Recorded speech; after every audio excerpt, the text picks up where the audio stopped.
여러분 삶 속에는 혹 이런 일은 안 계시는지? 저도 어쩌다가 운전을 하고 나가다가 보면은 무엇인가 제 머리를 스칠 때 제 가슴을 답답하게 할 때 있습니다. 그럼 저도 역시 창문을 열고 양쪽의 창문을 다 열고 심호흡을 몇 번 하면은 좋아진 것을 저도 경험해 보았습니다. 아침과 저녁에 출퇴근하는 사람들 모습 속에서 여유와 평강이 없고 저들의 얼굴은 어둡고 굳어 있는 사람들을 많이 보게 됩니다. 우리나라의 가수들이 평양에 가서 연주하는 그 내용들을 재방영하는 것을 한번 저도 일부를 봤습니다. 보면서 제가 느껴보는 것은 우리나라에서 그런 밴드나 가수들이 나와서 노래할 땐 같이 호흡을 맞춰 노래도 하고 같이 일어나 펄펄 뛰기도 하는데 이 사람들은 가만히 앉아가지고 손만 박수도 기계적으로 치는데 얼굴 표정 하나 바뀌지 않고 얼굴에 웃음도 없고 다 긴장한 로봇들 앉혀갖고 시간된 박수 치는 것처럼 그렇게 치는 모습을 보았습니다. 오늘날의 사람들의 얼굴의 모습들이 그런 모습들이 아닌가 이렇게 생각해 보고 싶습니다. 어쩌다가 내려다보면 탄천에서 운동하는 사람들의 모습을 봅니다. 강아지를 끌고 나오기도 하고 유모차를 밀고 나오는 이렇게 부모님 혹은 할머니를 보게 됩니다. 그들의 모습을 물끄러미 바라보면 뭔가 탄천을 이렇게 여유롭게 거니는 모습 속에서 오히려 평안한 모습이 있음을 발견해 볼 수가 있습니다. 우리는 많은 매스컴을 접해봅니다. 왜 이렇게 세상에 답답한 일들이 많은지 모릅니다. 우리 국민들은 전문적인 정치인들에게 모든 나라와 이민족을 맡기고 주어진 삶 속에 최선을 다하여 살아가고 있는데 우리나라에 믿었던 지도자들의 잘못됨으로 인해서 우리 국민들에게 실망감을 안겨다 주는 것도 없지 않아 있고요. 남과 북에는 아직까지도 풀어야 될 핵이라고 하는 이것 때문에 혹 핵전쟁, 혹 핵 때문에 이것 가지고 남과 북뿐만 아니고 세계가 긴장하며 어떻게 하면 이 핵 문제를 해결할까라고 애쓰는 모습을 보게 됩니다. 여러분이 사회도 매우 어두워가고 있습니다. 사람들의 지식은 높아가고 있는데 이 사회의 신뢰성들은 날이 갈수록 약해집니다. 옛날에는 그래도 사회에서 동네에서 친구들 모이고 이웃과의 관계들 속에서 뭔가 대화하다 보면은 추억거리들이 그래도 나름대로 많이 있는데 요즘엔 각종 범죄가 사회를 어둡게 만들고 성범죄자들은 발에 팔찌를 차고 다니면서 더 이상 이 범죄를 막겠다고 하는 정부의 방침도 있고 연예인들이 무엇가 부족해서 마약을 하며 저들의 생애를 찌들게 만들어가는지 모르겠습니다. 알코올이 세계에서 제일 많이 소비된다고 하는 대한민국, 무엇인가 사람이 불안과 스트레스 같은 것들을 알코올로 풀어가려고 하는 인생들이 있음을 볼 수가 있습니다. 우리가 살아가는 삶을 볼 때 안정되지 못한 경제적인 삶 때문에 불안하고 미래 불확실 속에서 오늘 우리는 두려워하고 있습니다. 가정에 써야 할 경제가 충족되지 못해서 전 가족이 생활전선에 뛰어들다 보니 성도들 중 어떤 분은 생활전선에서 다쳐서 병원에 입원한 분도 지금 없지 않아 있습니다. 해 아래 만족은 없다고 하지만 그러나 오늘의 현실 속에서 기본도 해결이 안 되어서 아파하며 날마다 한숨과 불안 속에 지내는 사람들이 이 사회 속에 얼마나 많은지 모릅니다. 성도들도 나름대로 최선을 다하는 삶을 사는데 기쁨과 감사보다는 두려움과 만족이 없는 삶을 살고 있습니다. 청소년들은 손에서 스마트폰이 없고 스마트폰을 놓으면은 불안 증세가 오고 어떤 청소년 손까지 덜덜덜 떠오는 이런 증세까지 온다고 합니다. 여러분, 성경은 다르지만 나름대로의 불안감을 가지고 사는 성도들도 오늘날 없지 않아 있고 우리가 주님을 부를 때도 그냥 주님 기뻐 부르기보다는 한숨과 함께 주님 하며 그 주님 속에는 한숨이 함께 섞여 나오는 것을 경험해 볼 수가 있습니다. 세계 2차 대전 당시에 전쟁 속에서 죽은 숫자는 30만 명이 된답니다. 근데 아들과 남편을 전쟁터에 보내고 우리 아들이 우리 남편이 건강히 있다가 잘 제대해야 되는데 이것 때문에 신경 쓰고 염려 근심하고 두려워하다가 심장병에 걸려서 죽은 사람은 100만 명이나 된다라고 하는 것입니다. 우리 안에 염려와 근심과 두려움 때문에 이와 같이 우리의 건강에도 치매를 주고 있는 것입니다. 성경에는 우리에게 주님 말씀하십니다. 아무것도 염려하지 말고 너희는 모든 일에 기도와 간구로 너희 구할 것을 하나님께 아뢰라고 하며 염려에서 해방될 것을 우리에게 말씀하고 있습니다. 1940년 미국의 루즈벨트 대통령은 경제 클럽에서 이렇게 연설을 했습니다. 우리의 자유는 빈곤으로부터 자유, 불안으로부터 자유, 두려움으로부터 자유를 포함하지 않으면 안 됩니다. 나라의 지도자가 빈곤으로부터 자유만 말하는 것이 아니고 불안과 두려움이 포함되지 않는 경제적인 자유는 의미가 없다라고 우리에게 전해주고 있습니다. 그는 연설에서 인간을 속박하고 억압하는 세 가지 요소를 빈곤과 불안과 두려움이라고 표현을 했습니다. 오늘 사는 우리도 두려움으로부터 어떻게 자유할 수 있을까? 우리는 여러 가지 두려움에서 휩싸여 살면서 이런 생각을 갖습니다. 사람은 죽음에 대한 두려움도 있어요. 병에 대한 두려움도 있습니다. 위험과 폭력에 대한 두려움도 있습니다. 가난에 대한 두려움도 있습니다. 알지 못하는 미래에 대한 두려움도 있습니다. 마치 우리 시야가 두려움의 현상들이 무대에 가득 채워진 듯이 우리의 시야 속에는 두려운 것들만 가득 차 있는 모습으로 비춰 말할 수가 있습니다. 모든 질병의 90% 이상은 불안과 두려움에서 생긴다는 말이 있습니다. 근데 사람들은 두려워한 일들이 40%는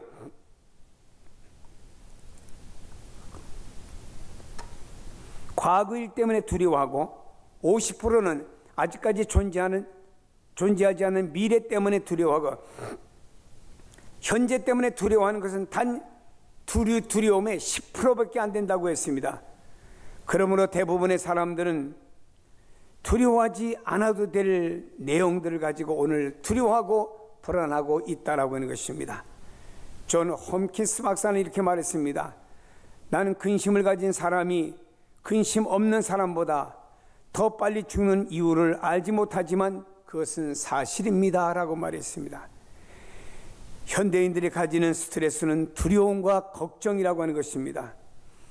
성도들과 대화를 나누다 보면은 자녀 문제, 남편 문제, 아내 문제, 직장 문제, 진로 문제에 대해서 심지어는 신앙 문제까지 같이 얘기하다 보면 공통점이 똑같습니다. 두려움과 걱정이라고 하는 겁니다. 두려움과 걱정은 현대의 가장 큰 스트레스입니다. 자신이 무엇을 결정하고자 할 때 심리적으로 나타나는 증상으로 두려움과 걱정이 우리에게 임하는 것입니다. 두려움과 걱정은 병은 아닙니다. 다만 사람의 뇌의 자극을 받으면 사람이 내적으로 갈등하게 되는데 그 반응으로 나타나는 것이 두려움과 걱정입니다. 병은 아니에요. 그러나 두려움과 걱정을 그냥 내버려 두면 병으로 발전해 나갑니다. 성경에도 보면 이스라엘 백성들이 블레셋과 싸웁니다. 근데 이스라엘의 장수들이 블레셋 장수 골리앗이라는 장수 앞에는 오금이 저리고 발이 덜덜 떨리면서 골리앗 앞에 나가서 싸우겠다고 나서는 군대 장관이나 군인은 한 사람도 없었습니다. 모두 다 골리앗을 두려워했습니다. 모두 다 저 골리앗 앞에 나가면은 내 목이 당그랑 부러지고 끝난다고 생각을 했습니다. 오늘 우리들의 마음을 조무는 것이, 현대인들의 마음을 조무는 것이 이런 두려움이라고 생각합니다. 국민보험공단에서 2013년에 사회공포증으로 병원을 찾은 사람이 16,506명이나 합니다. 그런데 2016년에 사회공포증으로 병원을 찾은 사람들은 17,758명, 7.5%가 증가되었답니다. 이 시대가 경제도 좋아지고 과학도 좋아지고 의학도 좋아지는 것은 사실입니다마는, 그러나 왠지 오늘 우리 안에는 과거보다 더 불안과 두려움들이 더 많음을 솔직히 고백하지 않을 수가 없습니다. 본문에 보면은 예수님께서 십자가에 못 박히신 다음에 주님을 따랐던 주님의 제자들 모든 걸 다 버리고 예수님을 따랐는데, 그분이 유대의 왕이 될 줄 알고 유대의 왕이 되면 자기들도 그 덕을 좀 보려고 주님을 따랐는데, 예수님은 처참하게 십자가에서 돌아가셨습니다. 이 사실을 저들이 알고는요, 이제 목적을 잊어버렸습니다. 주님과 함께하고 저들이 주님을 따르며 나름대로의 목적을 가졌습니다. 물론 주님의 목적과 저들의 목적은 달랐습니다마는 목적을 있었는데, 그 목적을 잊어버리는 순간 저들에게 두려움이 확 왔습니다. 아이들이 부모를 잊어버린 것과 같은 두려움, 양이 목자를 잊어버린 것과 같은 두려움이 저들에게 왔고, 저들의 심리적인 상태는 방황할 수밖에 없었습니다. 그런 상태에서 사내들인 공회에서 누구든지 예수 그리스도를 주라고 시인하면 유대사회 배교자인 줄 알고 유대사회에서 축출하겠다고 하니 더 두려움이 가중된 것입니다. 예수님께서 수없이 부활하시겠다고 말씀하셨지만 저들은 그것을 믿지 못하고 받아들이지 못하고 현실 속에서 현실만 생각하는 현대인들과 흡사한 현실만 생각하는 두려움이 저들을 사로잡았습니다. 우리는 주님의 십자가와 부활을 믿는다고 하지만 현실의 삶 속에 딱 들어가면 현실 속에서 우리는 두려워하고 불안하고 염려하는 일 때문에 우리들의 인격도 우리의 마음도 우리들의 모든 내적인 것도 망가지고 있고, 심지어는 이러한 것들이 우리의 신앙 영적인 것까지 망가뜨리고 있는 상태를 부정할 수가 없다라고 하는 것입니다. 주님의 제자들은 두려웠습니다. 너무나 이런 내용들이 두려웠어요. 방 안에 들어 문을 꽁꽁 걸어 잠궜습니다. 사람이 없는 것처럼 불을 다 꺼버리고 숨을 죽이고 있습니다. 그러나 주님 부활하신 주일 저녁 때 부활하신 예수님은 시공을 초월하기 때문에 제자들이 있는 문 꽁꽁 걸어 잠근 그 앞에 나타나셨습니다. 제자들이 보니까 문은 여전히 잠겨 있는데 그곳에 주님, 부활하신 주님이 나타나셨어요. 너에게 평강이 있을지어다. 평강이라는 말은 에이렌의 평화, 화평을 뜻하는데 히브리어의 샬롬에 상응하는 말로서 유대인들의 전통적인 인사말입니다. 유대인들은 길에서 사람을 만났을 때 샬롬합니다. 그 사람과 헤어질 때 샬롬합니다. 이웃을 방문할 때도 샬롬합니다. 일상생활에 주고받는 인사가 샬롬입니다. 그러나 본문에서 말하는 평강이라고 하는 것은 일상적인 인사 범주를 넘어서는 거예요.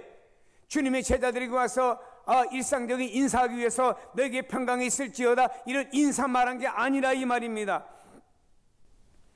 주님은 지금 두려워서 덜덜 떨고 있고 어찌할 바를 모르고 있고 목적을 이어 가지고 있는 주님의 제자들에게 평안을 지어다라고 하는 것은 세상에 가져다 주는 평안과 다른, 내가 너희에게 새로운 평안을 주겠다라고 주님은 말씀한 것입니다.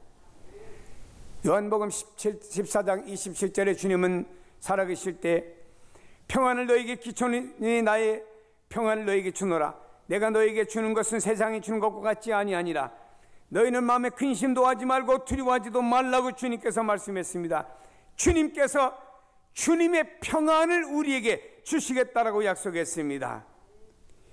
이 평강은 사도들에게 성령이 임한 결과 환난과 핍박 가운데서 두려워하지 않고 담대히 복음을 전하는 평강이 되었다라고 하는 것입니다. 여러분, 이 세상에 어디를 보나 평안이 없어요. 우리 스스로도 모든 면을 볼 때 평안이 없어요. 이것은 인간이 에덴 동산에서 타락함으로 하나님 주시는 참 평안을 잃어버려서 그런 거예요. 죄성이 있는 인간들은 불안과 두려움 가운데 살면서 이것에서 해방되어서 영원히 사라지지 않는 평강이 우리 안에 있기를 원하고 있습니다. 저는 본문에서 주님께서 제자들의 평강을 주셨는데 현대를 살아가는 우리에게도 주님 주시는 이 음성으로 들려지고 여러분 안에 두려움과 불안과 염려와 초조가 사라지고 주님이 주시는 평강으로 가득 채워 주시기를 주의 이름으로 축복합니다. 누구든지 폭풍 같은 시련을 만나게 됩니다. 그러나 이런 사람도 주님 앞에 나가면 평강을 누리죠. 예수님을 태운 배가 갈릴리 바다 호수를 횡단하고 있습니다. 주님은 너무 피곤하셔 배 고무를 베시고 주무십니다. 근데 갑자기 풍랑이 일어났습니다. 제자들은 어찌할 바를 몰랐습니다. 주무시는 예수님을 깨웠습니다. 주무시는 예수님이 일어나 보니 풍랑이 일고 바람이 불고 그냥 파도가 배를 삼킬 것처럼 야단입니다. 그때 주님은 제자들에게 믿음이 적은 자들아 말씀하시고 바람과 바다를 향하여 꾸짖으시며 잔잔하게 되라. 그 순간에 바람과 바다가 잔잔하게 되었어요. 제자들이 놀랐습니다. 아니 이분이 바람과 바다까지 잔잔하게 만드시다니, 아니 자연까지도 예수님 앞에 순종한다니 놀랐습니다. 그래요, 우리의 삶 속에 폭풍 같은 시련을 우리가 만날지라도 주님께서 내게 오셔서 바람과 바다에 잔잔하라 한마디의 말씀을 통해서 잔잔하게 되고 우리 안에는 주님이 주시는 평강으로 채워주시는 역사가 일어나게 되며 우린 다시 담대하게 우리 삶의 현장에서 주님을 의지하고 살아가는 삶이 될 줄로 믿습니다. 여러분이요, 우리의 바람과 바다를 꾸짖으신 분은 주님이십니다. 이런 시련을 만나도 주님이 나와 함께 해주시면 된다라고 하는 믿음을 갖기를 바랍니다. 그래서 우리는 주님 안에 평강이 있습니다. 성경에 보면은 신구약 성경에 두려워하지 말라는 말씀이 365번이 나와 있습니다. 이건 뭔가요? 365일 동안 두려워하지 말라고 하는 말씀을 우리에게 주신 것 아니겠습니까? 매일같이 우리는 두려워하지 말라 이 말입니다. 우리는 주님의 이 평강을 모셔드리게 될 때, 이 주님의 평강이 내 안에 있게 될 때 두려움을 내쫓고 그 평강이 나를 지배하게 되는 줄로 믿기를 축복합니다. 그리고요, 주님은 성령을 보내주셔서 우리 안에 평안을 유지해 주십니다. 성경 말씀합니다. 주님께서 숨을 내쉬며 성령을 받으라 그랬습니다. 예수님의 거룩한 영 되시는 성령을 받으라고 명령하셨습니다.